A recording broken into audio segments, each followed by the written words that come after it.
Hey guys, welcome back to another video. This is Mark, aka the Arachnoholic. So today I'm going to be doing something a little different from our normally scheduled program. And that is I'm going to give you guys a brief little tutorial slash walkthrough on the different types of enclosures that I use for my animals, specifically my tarantulas, but also my jumping spiders and my true spiders as well. But just to give you guys an idea of how to house your spider properly, depending on what size it is, what stage of its life it's at, whether it's a spiderling, a juvenile, or an adult, and also based on the lifestyle that it lives in the wild. So whether it's arboreal or whether it's a fossorial or a terrestrial tarantula. So what we'll start with this little guy here. This is a vial. This is of course going to be used for spiderlings. Now this is primarily used for shipping spiderlings and smaller juveniles. However, it can also double as a enclosure for a spiderling as well, as long as you poke some holes in the cap for airflow, and then of course set up the enclosure based on the type of animal that you're going to be keeping in here. But this is really good. I got these on Amazon, I believe. You can order these in like the hundreds or 200s. I think they have like a couple different quantities you can get them in. But these can be used for either arboreal or terrestrial spiderlings. Obviously, if it's a ground dwelling or a fossorial burrowing spiderling, you're going to want to fill this at least halfway to 3/4 with substrate. And then, of course, if it's an arboreal, you would just set it up with some plastic leaves or vines or a piece of cork bark or whatever. Next, we have this deli cup right here. I believe this is a 2 ounce, if I'm not mistaken. I also ordered these on Amazon, and they also come in 100 counts and a few different additional sizes. But these are good for larger spiderlings or even small juveniles. These are also great for juvenile or immature jumping spiders. These make great enclosures for that. Typically, these are a little bit more suited for terrestrial species, however, since they are top opening lids.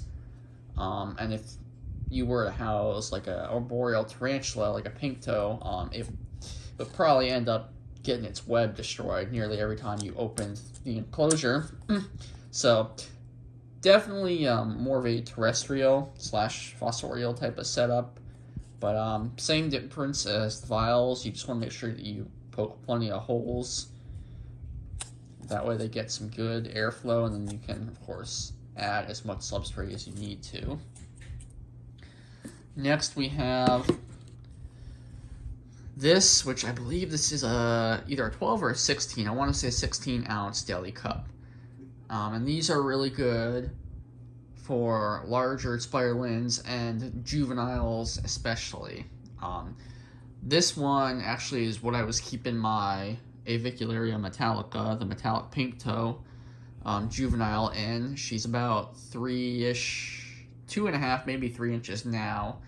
So I upgraded her into a larger enclosure, but these work really well.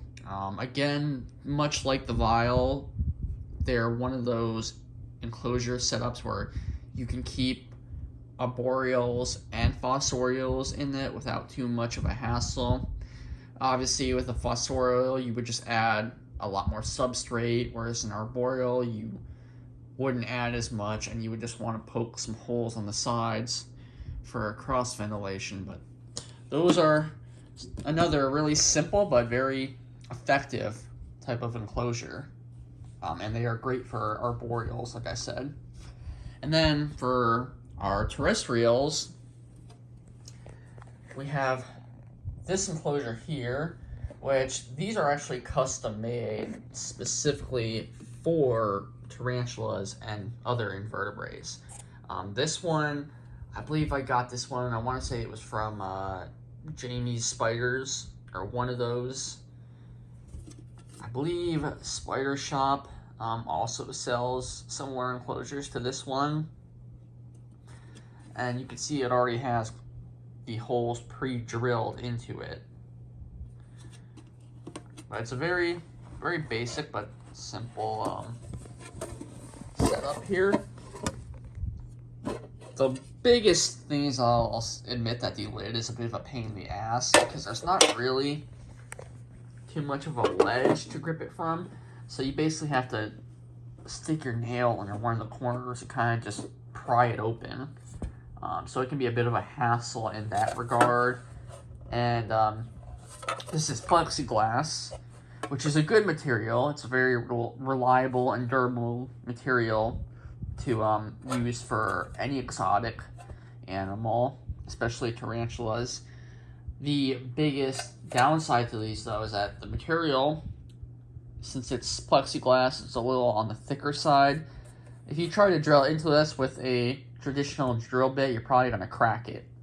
So you would need a special type of drill bit to be able to drill additional holes in the sides of this enclosure. So that's really the one downside to them. But, you know, they're overall still pretty good enclosures. Pretty effective little enclosures.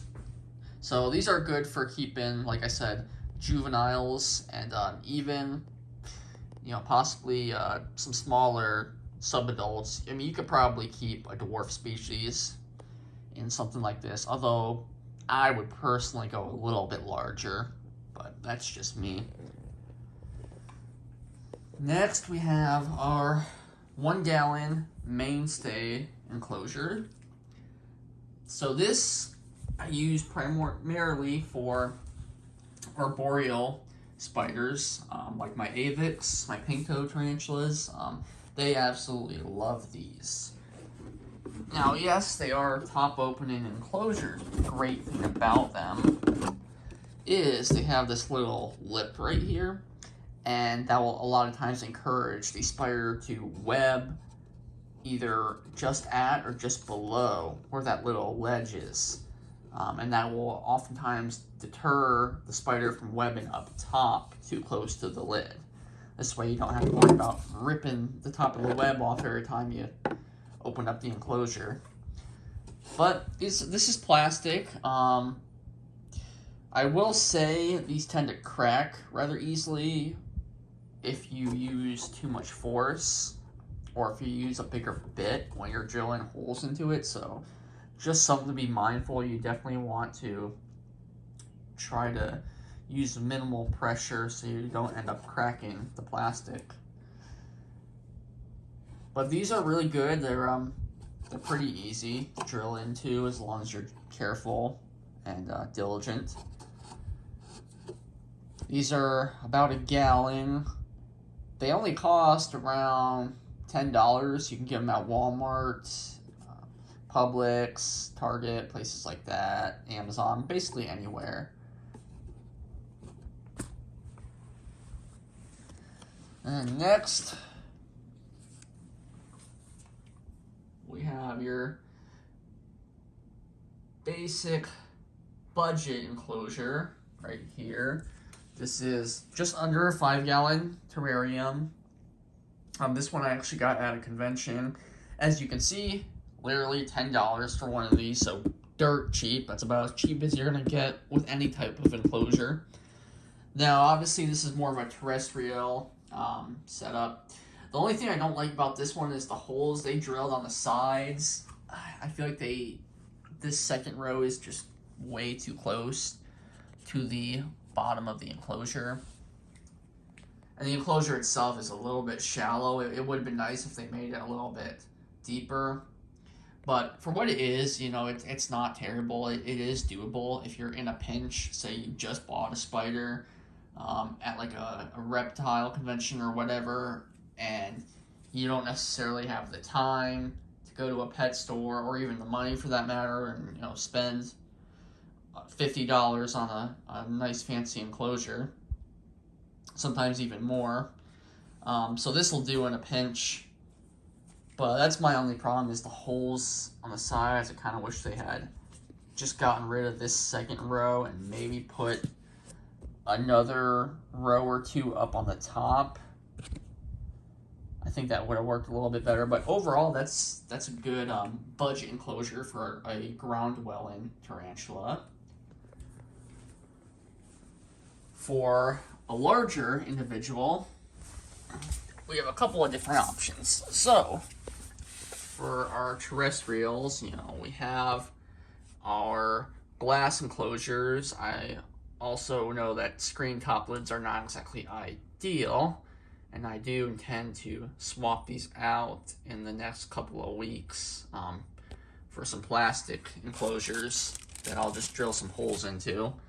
The main concern with these is the spider getting its tibial claws stuck in the mesh. I have seen that happen, and it can happen, which is why I'm being really, really careful here and making sure that I keep a pretty good eye on these guys. And also, if it's an individual that I know is prone to climbing on the lid, I will definitely switch that out ASAP to a more appropriate style lid. But either way, I do intend to change these, but for now that will have to do. So these are actually, well, this one is about a 10-gallon enclosure. This one is just under 10 gallons. So with the majority of tarantulas, 5 to 6 inches is kind of like the average for the majority of tarantulas. That is considered medium, like mid-size to large. And for a tarantula of that size, especially when you consider they don't utilize most of the space in their enclosures, honestly, a 5-gallon enclosure is fine. If you want to go bigger, you can. I don't really see the purpose of going any bigger than a 10-gallon, especially if you're going to be keeping multiple tarantulas in one space. Now, for an individual that hits, 7 or 8 inches, you might want to go a little bit bigger. You might want to do a 10-gallon or even a 15. And then, of course, the largest species, like your Pamphobenus, your Theraposidae species, tarantulas like that, exceed 10 inches in leg span, you're probably going to want to go up to either a 15 or possibly even a 20-gallon enclosure for something like that. But for a mid-sized tarantula, this will do just fine. So this is actually a Zoomed, I believe. I bought this one on Amazon. This one is a store brand. I got this one at Petco. It actually is a pretty decent enclosure. It's more so intended for lizards and other reptiles, but it is a glass enclosure. It's got a pretty stable structure. Obviously, the material makes it kind of hard to add additional air holes, so that is one of the downsides to using glass, is that without a special type of drill bit, you can't really drill holes into it without cracking it. But overall, I would say I like both of these enclosures. The lids obviously are not ideal for tarantulas, but they are easy to open and close. And they're plenty deep, so I mean, these are actually what I keep my M. robustums in, the Colombian giant redlegs, which are a burrowing species, as you can see by that big hole in the ground. But the great thing about these is they're deep enough to where you can keep typical terrestrial ground-dwelling species that doesn't burrow much in them, or you can add a ton of substrate and you can keep a burrowing fossorial species in these also, and they will also be perfectly happy and comfortable. There is, of course, the critter keeper, which, once again, I know some people are not crazy about these, but I do have to say I find them to be simple but also effective. And they're not expensive at all. So this enclosure here cost me around $30-ish. And this one is probably around 50. Granted, I got this one like 10 years ago, so it's probably about $60 or $70 in today's money. But there are definitely cheaper options like the Critter Keeper. This is a large one here. I think this one's 12 by 12 by 15. And I keep my Brachypelma bomi, my Mexican fire lake, which is about a 6.5-inch tarantula, so pretty good sized spider in this. These are very, very affordable. This one I think costs like $20, $25. And they come in all kinds of sizes. There's small, I think there's a micro one. Beneath that, there's a small, a medium, a large, which is this size, and then there's also an extra large. But these are very good, also for terrestrials as well as fossorial species. The only downside to them is because of the mesh style plastic lid that they have, it can be kind of hard to see the animal that you're trying to view if you're looking at it from above. I know there's this little hatch in the middle, but it's not really all that big. So overall, they're pretty good. The only other thing that kind of stinks about them is that because of the way this thing latches, it's sometimes kind of hard, especially with a more high-strung and skittish species, to not spook the tarantula every time you open and close the lid. But overall, pretty good enclosures. Next, we have the Exoterra. This is a 12 by 12 by 12 naturalistic enclosure, naturalistic terrarium, I mean. Now, this one is pretty suitable for the majority of arboreal species. I would probably not keep anything in here that's any bigger than maybe like 6.5 inches. Anything larger than that, I would probably upgrade into at least a 12 by 12 by 15, if not a 12 by 12 by 18.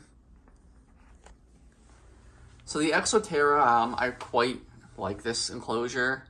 It's smaller but simple and effective. It is also very, very nice to look at and visually appealing as well. These are glass. They might be plexiglass. I'm almost positive that they are, but don't quote me on that. They do have a mesh screen top lid, which I wish they didn't have. That's really the only downside to them. And that and the fact that they don't have much ventilation. As you can see, there's not really too many air holes besides these ones that you have in the front. What is cool about these, though, is they have this little locking mechanism. So you just tilt this little knob down, and then you pull the door straight out. It's got a little hinge, a little handle, for you to grip onto. So they're excellent enclosures for your avicularias, your pink toes, for arboreals that spend most of their time in the upper portion of their enclosure, and will also create a web near the top. This way you don't have to worry about destroying their web every time you go to open the enclosure. This one cost me, I want to say it was about $80 or $90 at a pet store. However, you can find these for far, far cheaper by going to any of the expos or reptile conventions that happen around the country. Now, I realize that not all of my audience members are from the United States, so that may not necessarily apply to you. So I implore you to do your own research on whatever conventions might be going on in your area, as well as the types of products that they sell. But in the United States, here in Florida especially, we do have Repticons and other expos fairly often, and they do sell goods such as this for very, very decent prices. So, just to give everyone a heads up. Then we've got this one here. So this is a Zilla. This is also an arboreal style enclosure. Front opening, has the little lock on it. And then it's taped. I haven't used this one yet, obviously, but you would just turn this counterclockwise and then pull the door open. And then when you close it, obviously you're going to want to push it back in and then turn this clockwise to lock it. But this one also opens up from the top as well as the front. This one actually comes with its own pre-installed backdrop. The only downside to it is, just like with the Enclosure here, the backdrop is styrofoam. It looks really cool. I really dig the design and the look of it. But the fact that it's styrofoam is kind of lame. I mean, it's like, this is a pretty solid and durable enclosure. Both of these are, in fact. But it seems like they just kind of went cheap on the backdrops. So, just a minor complaint, but still kind of a pain in the butt. But this one here, the 12 by 12 by 15, and then the Enclosure 12 by 12 by 18. These are great for large arboreal tarantulas. So if you're keeping any of the Poecilotherias, the ornamental tarantulas, or even some of the larger Psalmopoeus species, like the Cambridgei. I had a female Cambridgei that I used to keep in this enclosure. Currently, I have a large female P. regalis in here. So these are great for pokies and the other arboreal species that get truly big. But these are also front opening and top opening. They also have, or at least the Enclosure has, these locking mechanisms on top. This one has 4 of them. This one over here, this is also an Enclosure. It's a bit smaller though. This is a 12 by 12 by 12. And this one only has 2 locks on top, but hey, at least that's something. And then, of course, we have the budget arboreal enclosure, which these you can find at all types of stores and conventions as well for maybe like 15-20 bucks. They do come with holes pre-drilled on the sides for cross ventilation, which I greatly, greatly appreciate. I mean, that makes things so much easier for me. And the plastic's pretty thin, so I mean, you can drill into it fairly easily with minimal pressure and not have to worry about cracking it. Only kind of stinky thing is their top opening enclosures, so if you're hoping to keep like an avicularia tarantula in one of these aren't exactly ideal for those species. So this is a feather-leg baboon, Stromatopelma calceatum, that I'm keeping in here. The cool thing about these tarantulas, which is why it works out that I had this enclosure on hand when I purchased this spider, is that they don't create webs in the top parts of their enclosures like your avics do. At least in my experience, they tend not to. What these tarantulas do is they web from the ground up.